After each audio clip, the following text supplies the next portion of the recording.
Dito naman ako. Ito.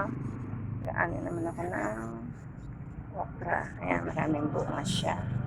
Kaya kailangan na hindi na siya gumulang. Ayan, maliit lang na garden ko. Ang waiting ko na lang itong sayote ko. Ang laki.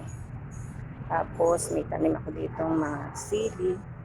Yung nandito may bunga na yung aking siling panigang. Ayan. Kaya, kailangan lang ng sipag. Tapos, ayun, may bunga na rin yung aking talong.